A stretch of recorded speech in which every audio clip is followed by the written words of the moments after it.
My name is William, I am 10 and I have Raynaud.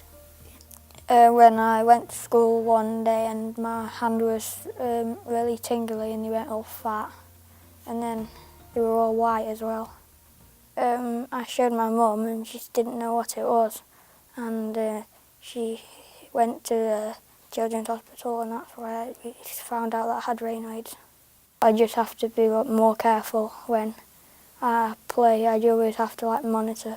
If I'm playing cricket and it's a bit cold, sometimes I'll get some thin gloves on. Sometimes we've got wrist warmers that fit on my wrists for when I play cricket, so it protects the cold where they get cold.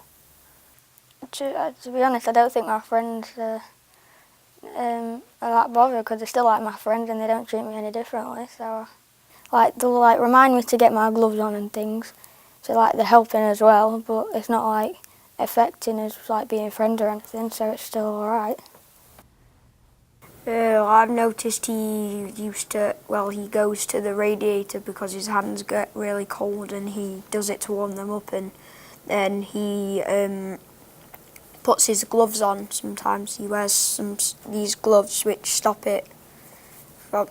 him from warming his hands up because it keeps them warm anyway.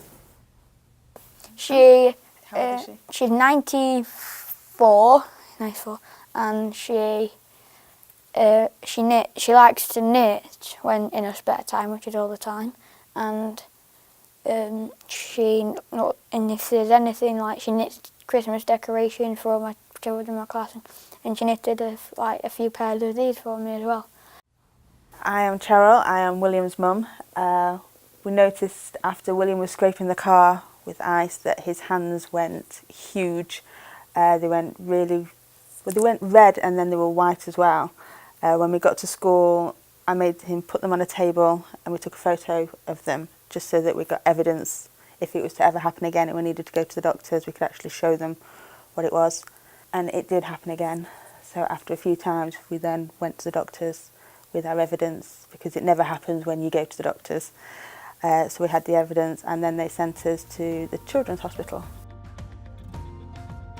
Will it affect what he does? Because he's always been sporty, so from a very young age, if there's a ball, William needs to be next to it. So one of my concerns was, is it going to affect William being William?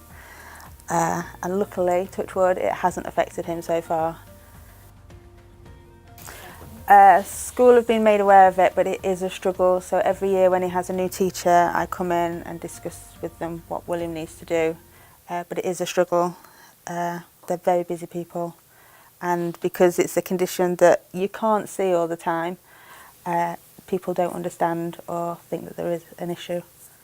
Right from the beginning, when William came in year 3, his mum's been fantastic because she's brought in lots of information. Some of our staff actually have relatives with Raynaud, so actually some people did have some experience. But she's brilliant because every time William goes into another class, she always goes to see the teacher, although we do always pass information on. But it's great because you get to hear from mum's perspective what life is like for William and how we can help. When he was younger, staff used to really support him in terms of, children, when the bell goes, they want to go out to play. But it was like, William, just put your coat on, put your gloves on, put your hat on.